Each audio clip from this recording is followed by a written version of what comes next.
ప్రయత్నానికి కూడా సమయము కలదని ప్రసంగి గ్రంథం 3వ అధ్యాయము 1వ వచనంలో మనందరికీ కూడా పరిచయమైనటువంటి మాట. ప్రభునందు ప్రియమైన దేవుని బిడ్డలారా, ఈ రోజున మనం చేస్తూ ఉన్నటువంటి ప్రతి ప్రయత్నానికి కూడా దేవుడు ఒక సమయాన్ని అనేటువంటి దాన్ని అనుగ్రహిస్తూ ఉన్నాడు. మరి ఆ సమయంలో మనం చేసేటువంటి ప్రయత్నానికి దేవుడు ప్రతిఫలాన్ని ఇస్తూ ఉన్నాడని మీ అందరికీ కూడా మనవి చేస్తూ ఉన్నాం.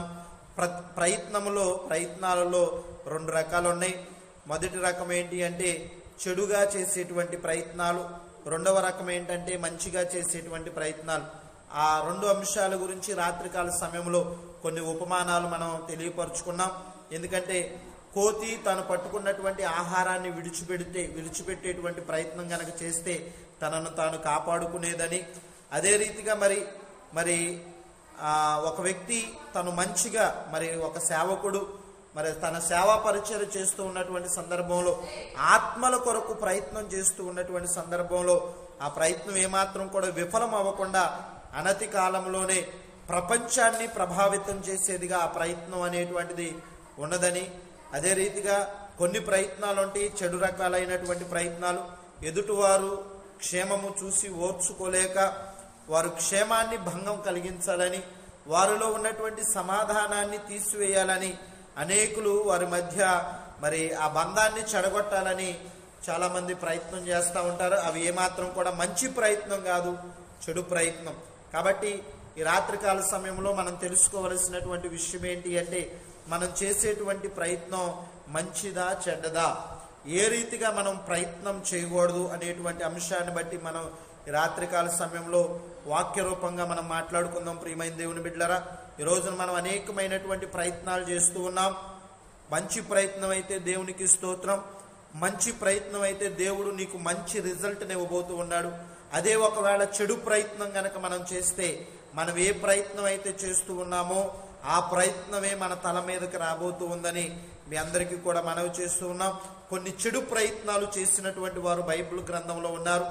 మరి వారు చేసినట్లు మనం చేయకూడదు. ప్రియమైన దేవుని బిడ్డలారా, చెడు ప్రయత్నం చేసి వారి కుటుంబాలు నష్టపోయారు. చెడు ప్రయత్నం చేసి దేవుడిచ్చేటువంటి మేలును కోల్పోయినట్లు వాక్యాలు ఉన్నాయి. చూద్దాం, బైబిల్ గ్రంథంలో కొన్ని వాక్యాలను నేను మీకు తెలియపరుస్తాను. ప్రియమైన దేవుని బిడ్డలారా, ఈ రోజున వాక్య సారాంశం ఏంటంటే ఏ రీతిగా మనము ప్రయత్నించకూడదు, ఏ విషయాల యందు మనం ప్రయత్నించకూడదు, ఎలా ప్రయత్నించకుండా ఉంటే బాగుంటుంది అనేటువంటి అంశాన్ని గురించి మనతో దేవుడు మాట్లాడబోతూ ఉన్నాడు. కాబట్టి చాలా జాగ్రత్తగా ఆలకించేటువంటి విషయం ఏంటి అంటే ఎలా ప్రయత్నించకూడదు. ఎలా ప్రయత్నించకూడదు.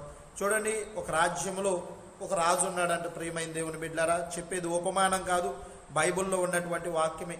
ఒక రాజ్యంలో రాజు ఉన్నాడంట. ప్రియమైన దేవుని బిడ్డలారా, ఆ రాజు చక్కగా ప్రజలను పరిపాలన చేస్తూ ఉన్నాడు. రాజ్యాలు అనగా ఆ రాజ్యం మీదకి శత్రువులు యుద్ధం చేయటానికి వస్తారు.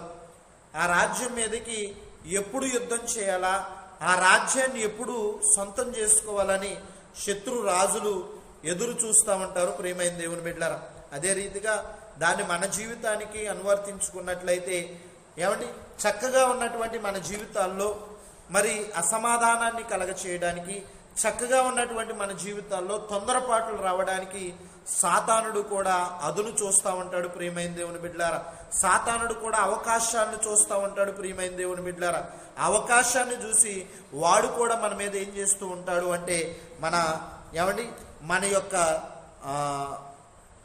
అలవాట్లను బట్టే కానీ, మన యొక్క తలంపులను బట్టే కానీ, మన యొక్క నడవడిని బట్టే కానీ వాడు కూడా ఏం చేస్తూ ఉంటాడు అంటే మన పైన యుద్ధం చేయటానికి ప్రయత్నం చేస్తూ ఉంటాడు. చూడండి, ఆ రాజ్యం ఉన్నదంట. రాజ్యము చక్కగా ప్రజలను పరిపాలన చేస్తూ ఉన్నాడు రాజు. రాజ్యాన్ని పరిపాలన చేస్తూ ఉన్నటువంటి ఆ రాజు జీవితంలో అనుకోని రీతిగా ఒక రోజున శత్రువులు అనేటువంటి వారు దాడి చేశారంట. ప్రియమైన దేవుని బిడ్డలారా, శత్రువులు అనేటువంటి వారు దాడి చేసినటువంటి సందర్భంలో ఈ రాజుకి యుద్ధం మీద అంత నైపుణ్యం లేదు, రాజు యొక్క ప్రజలకి యుద్ధం మీద అంత నైపుణ్యం లేదు. కానీ ఎవరైతే శత్రువుగా వచ్చాడో వారు యుద్ధం యందు నేర్పరగలిగినటువంటి వారు. చూడండి, చూసేది ఇద్దరు కూడా యుద్ధం చేద్దామని ఎదురు బొదురు ఉన్నటువంటి సందర్భంలో వారిలో ఉన్నటువంటి ఒక వ్యక్తి, శత్రువుల్లో ఉన్నటువంటి ఒక వ్యక్తి, మనందరికీ తెలిసినటువంటి వాక్యమే. శత్రువుల్లో ఉన్నటువంటి ఒక వ్యక్తి వచ్చి ఏమన్నాడు అంటే, మనందరం కూడా కోట్లాడుకుని, మనందరం కూడా యుద్ధం చేసుకుని, మీలో ప్రాణ నష్టం, మాలో ప్రాణ నష్టం జరగకుండా, మాలో నుంచి నేను వస్తాను, మీలో నుంచి ఒకరిని పంపించండి, మేమిద్దరం కూడా పోట్లాడుకుంటాం, మేమిద్దరం కూడా యుద్ధం చేసుకుంటాం. ఏ ఒక్క వ్యక్తి అయితే మరణిస్తాడో వారు ఓడిపోయినట్లు, ఏ ఒక్క వ్యక్తి అయితే గెలుస్తాడో ఆ వ్యక్తి ఏమండి ఆ రాజ్యము గెలిచినట్లని ఒక నిబంధన పెడతాడు. నిబంధన పెట్టినటువంటి వ్యక్తి ఎలాంటి వాడు అంటే మంచి భారీ దేహ దారుఢ్యం కలిగినటువంటి వ్యక్తి. ప్రియమైన దేవుని బిడ్డలారా, యుద్ధమయందు బాల్యమునందు కూడా ఏమంటే బాల్యమునందే యుద్ధాభ్యాసము కలిగినటువంటి వ్యక్తి. అతని యొక్క డాలు మోయటానికి ఒక వ్యక్తి ఉన్నాడు.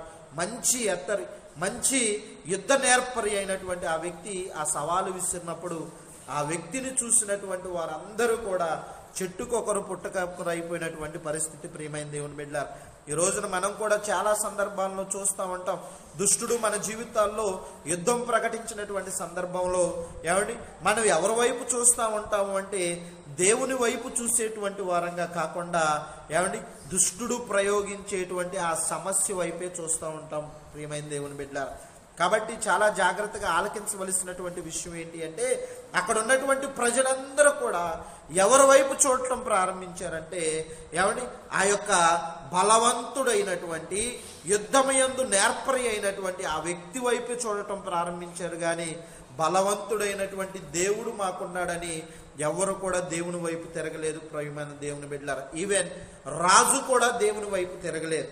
ఎన్నో సందర్భాల్లో దేవుని కృపను బట్టి రాజు విజయాన్ని పొందుకున్నట్లు వాక్యం సెలవిస్తుంది. కానీ అలాంటి ప్రతికూల పరిస్థితులు వచ్చేపాటికి రాజు కూడా ఎవరి మీద ఆధారపడినటువంటి వ్యక్తిగా ఉన్నాడు అంటే దేవుని మీద ఆధారపడినటువంటి వ్యక్తిగా ఉన్నాడు. ఇక చూసేది ఏమీ లేక సమయం వచ్చేస్తూ ఉంది, అతను సవాలు చేస్తూ ఉన్నాడు, దినదినము కూడా సవాలు చేస్తూ ఉన్నాడు. చేసేది ఏమీ లేక రాజు కూడా చేతులు ఎత్తేసాడు. ప్రియమైన దేవుని బిడ్డ, అలాంటి సందర్భంలో ఒక చిన్న బాలుడు వచ్చి, ఒక చిన్న వ్యక్తి వచ్చి, యుద్ధమందు అంత నేర్పరి అయినటువంటి వ్యక్తి కాదు, ఆ వ్యక్తి వచ్చి యుద్ధమందు ఏమండి గొప్ప దేవుని యుద్ధం నేను చేస్తూ ఉన్నాను, నేను కాదు యుద్ధం చేసేది యెహోవానే యుద్ధం చేస్తూ ఉన్నాడని ఏమండి ఆ దేశంలో ఎవ్వరికి లేనటువంటి నమ్మకము ఆ యవ్వన బిడ్డకు వచ్చింది. ఆ యవ్వన బిడ్డ ఏమండి తన విశ్వాసాన్ని బట్టి యుద్ధం చేయగా ఆ దేశానికి నెమ్మది వచ్చింది. ప్రియమైన దేవుని బిడ్డలారా, శత్రువులు ఓడిపోయారు. శత్రువు ఇజ్రాయేలు ప్రజలకు ఏమండి బానిసలు అయిపోయారు. అలాంటి సందర్భంలో ఏమండి నేను తెలియపరిచినటువంటి స్టోరీ ఎవరిది అంటే దావీదు గొలియాతుది. ప్రియమైన దేవుని బిడ్డలారా, ఈ స్టోరీ చిన్నతనం నుంచి మనం వింటూ ఉన్నాం. ఏమంటే ఇప్పుడు దావీదు గారు ఏం చేశాడు అంటే ఇశ్రాయేలు ప్రజలకు మేలు చేశాడు. ఇశ్రాయేలు ప్రజలకు మేలు చేయటం కాదు ఏమండి ఆ యొక్క సౌలు రాజుకి చాలా మేలు చేశాడు. ప్రియమైన దేవుని బిడ్డలారా, చాలా మేలు చేసి అలాంటి సందర్భంలో ప్రజలందరూ కూడా ఏం చేయడం ప్రారంభించారు అంటే దావీదుకు ఏమండి 10,000 కొలది, సౌలుకు 1,000 కొలది అని దావీదును కొనియాడుతున్నటువంటి సందర్భాన్ని బట్టి ఏమండి సౌలు ఏం చేయలేకపోయాడు అంటే ఏమండి దావీదును అందరూ పొగుడుతూ ఉన్నటువంటి విధానాన్ని బట్టి, దావీదు లేకపోతే ఈ రోజున మనకి విజయం వచ్చేది కాదు అన్నటువంటి విధానాన్ని బట్టి దావీదు మీద సౌలు ఏం చూశాడు అంటే విషపు చూపు చూశాడు. ప్రియమైన దేవుని బిడ్డల, విషపు చూపు చూస్తే పర్వాలేదు, ఆ రోజు నుంచి ఏం చేయడానికి ఫిక్స్ అయిపోయాడు అంటే చంపడానికి ప్రయత్నం చేస్తూ ఉన్నాడు. ఎందుకు చంపడానికి ప్రయత్నం చేస్తూ ఉన్నాడు? ఒకవేళ ఏమండి దావీదు గారు సౌలుకి ఏమైనా శత్రువా? దావీదు గారు సౌలుకి ఏమైనా అన్యాయం చేశాడా? దావీదు గారు సౌలుకి ఏమైనా కీడు చేశాడా అంటే ఏ ఒక్క కీడు కూడా దావీదు గారు చేయలేదు. ప్రియమైన దేవుని బిడ్డలారా, ఏ ఒక్క హాని కూడా దావీదు గారు చేయలేదు. మేలు చేశాడు కానీ కీడే మాత్రం కూడా చేయలేదు. ప్రియమైన దేవుని బిడ్డలారా, అలా అతడు ఉన్నత స్థాయికి వెళతాడేమోనని అతడి మీద ఏం చేయడం ప్రారంభించాడంటే ఏ ప్రయత్నం చేస్తూ ఉన్నాడు అంటే వాక్యాన్ని మనం చదువుదాం. మొదటి సమూయేలు గ్రంథము 19వ అధ్యాయము. ప్రియమైన దేవుని బిడ్డలారా, ఈరోజు నీవు చేయకూడనటువంటి ప్రయత్నం ఏంటి అంటే ఎదుటివారి అభివృద్ధిని చూసి, ఎదుటివారు మంచిగా ఉండటం చూసి, ఏమండి నీకు ఆ గుణం ఉందని నేను అనట్లేదు, ఒకవేళ ఎవరికి కూడా అలాంటి గుణాలు ఉండవు. ప్రియమైన దేవుని బిడ్డలారా, ఒకవేళ మనము అశ్రద్ధగా ఉన్నప్పుడు, మనము అనాలోచనంగా ఉన్నప్పుడు సాతానుడంట వారు నిద్రించుచూ ఉండగా వారిలోకి గురుగులు విత్తుతూ ఉన్నాడంట. ప్రియమైన దేవుని బిడ్డలారా, వాక్యాన్ని జాగ్రత్తగా ఆలకించాలి. ఇదిగో నాలో ఈ లక్షణం లేదుగా, ఏంటి పాస్టర్ గారు ఇది చెబుతూ ఉన్నాడు అని ఒకవేళ నువ్వు అనుకుంటున్నావేమో. ఒకవేళ నీ జీవితంలో ఎప్పుడైనా అయోగ్యంగా ఉండేటువంటి పరిస్థితులు వస్తాయేమో, ఒకవేళ నీ జీవితంలో ఎప్పుడైనా అనాలోచనంగా ఉండేటువంటి పరిస్థితులు వస్తాయేమో, ఒకవేళ నీ జీవితంలో ఎప్పుడైనా ప్రార్థనను విడిచిపెట్టేటువంటి పరిస్థితులు వస్తాయేమో, అలాంటి సందర్భంలో మనము నిద్రించుచూ ఉండగా సాతానుడు వచ్చి ఏం చేస్తాడు అంటే గురుగులు విత్తుతాడంట.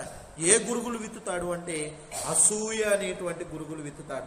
ఆ రోజున ఏమండి, సౌలు గారు మంచి సాక్ష్య జీవితం కలిగినటువంటి వ్యక్తి. ఏమండి, ఒకవేళ సౌలు గారి గురించి మాట్లాడుకోవడానికి నీవు నేను యోగ్యులం కూడా కాదు ప్రియమైన దేవుని బిడ్డలారా, అంత విశ్వాసపరుడు సౌలు గారు. అలాంటి సౌలు గారి జీవితంలోనే సాతాను ఏమి విత్తాడు అంటే గురుగులు విత్తాడు. సౌలు గారి కంటే గొప్పవారమా? ఏమాత్రం కూడా గొప్పవారం కాదు. విశ్వాస వీరుడు సౌలు గారు కూడా. అలాంటి వ్యక్తికే దుష్టుడు ఏమి విత్తాడు అంటే ఏమండి, అసూయ అనేటువంటి గురువు విత్తాడు ప్రియమైన దేవుని బిడ్డ. ఒకవేళ రేపటి రోజున మన జీవితంలో కూడా అలాంటి అసూయ అనేటువంటిది ఏమండి, మన జీవితంలో అలాంటి అసూయ అనేటువంటిది మన జీవితంలో ప్రయత్నం చేస్తుందేమో, అలాంటి అసూయ మన జీవితంలో ప్రవేశిస్తుందేమో, చాలా జాగ్రత్తగా ఆలకించాలి. 19వ అధ్యాయము ప్రియమైన దేవుని బిడ్డలారా, మొదటి సమూయేలు గ్రంథము 19వ అధ్యాయము 2వ వచనాన్ని నేను ఒకసారి చదువుతాను ప్రియమైన దేవుని బిడ్డలారా. సౌలు కుమారుడైన యోనాతాను దావీదు యందు బహు ఇష్టము గలవాడై ఉండి దావీదుతో ఇట్లనెను, నా తండ్రి అయిన సౌలు నిన్ను చంపవలెనన్న ప్రయత్నము మీద ఉన్నాడు అని సెలవిస్తూ ఉన్నాడు. ప్రియమైన దేవుని బిడ్డలారా, సౌలు గారు ఏ ప్రయత్నం చేస్తూ ఉన్నాడంట? నేను తెలియపరుస్తున్నటువంటి వాక్యం మీకు అర్థమవుతుందని నేను అనుకుంటున్నాను. సౌలు గారు ఏ ప్రయత్నం చేస్తూ ఉన్నాడు అంట? దావీదును చంపాలన్న ప్రయత్నం చేస్తూ ఉన్నాడంట. చెప్పండి, మీకు జ్ఞానం ఉంది, మనందరికీ కూడా జ్ఞానం ఉంది. సౌలు చేసేటువంటి ప్రయత్నం మంచిదేనా? సౌలు చేసేటువంటి ప్రయత్నం మంచిదేనా అంటే 100% ఏమండి, వాక్యాన్ని వింటున్నటువంటి మేఘనా కానీ, వాక్యాన్ని వింటున్నటువంటి చిన్నపిల్లలు, మన చిన్నపిల్లలు ఏమండి, స్మైలీ కానీ, యోగి కానీ, ఏమండి, అదే రీతిగా గుంటుపల్లి నుంచి 2 చిన్నపిల్లలు ఉన్నారు, అమ్ము కానీ ఐలు కానీ. వీళ్ళందరూ చిన్నపిల్లలు. వీరు కూడా చెప్పగలరు. ఏమని చెప్పగలరు అంటే, చిన్నపిల్లలు, వారు సండే స్కూల్ పిల్లలు. ఏమంటే వారు కూడా ఏం చెప్పగలరు అంటే సౌలు చేసే పని మంచిది కాదని చెప్పగలరు. ఎందుకు చెప్పగలరు అంటే, వారు సౌలు గారు దేనితో చేస్తూ ఉన్నాడు అంటే అసూయతో ప్రయత్నం చేస్తూ ఉన్నాడు. ఈ రోజున ఒక్కసారి మనం ఆలోచించుకుంటే మనం చాలా ప్రయత్నాలు చేస్తున్నాం. ఏమంటే చాలా ప్రయత్నాలు చేస్తున్నాం. మన ప్రయత్నాల్లో ఒకవేళ అసూయతో మనం ప్రయత్నం చేస్తూ ఉన్నామేమో. ఏమండి, ఒకవేళ అసూయతో మనం ప్రయత్నం చేస్తూ ఉన్నామేమో. ఇక్కడ సౌలు గారికి దావీదు ఏం చేశాడు అంటే మేలు చేశాడు. సౌలు గారికి దావీదు ఏం చేశాడు అంటే ఏమండి, చక్కగా దావీదుకి ఏమండి, సౌలు గారికి టెన్షన్ లేకుండా దావీదు గారు చేస్తే ఏమండి, సౌలు గారు ఏం చేస్తూ ఉన్నాడు తెలుసా? అసూయ చేత చంపాలన్న ప్రయత్నం చేస్తున్నాడు. ప్రియమైన దేవుని బిడ్డలారా, ఆ ప్రయత్నం సఫలమయ్యిద్దా అంటే ఆ ప్రయత్నం ఎవరి మీదకి వచ్చింది అంటే, ఏది విత్తుతామో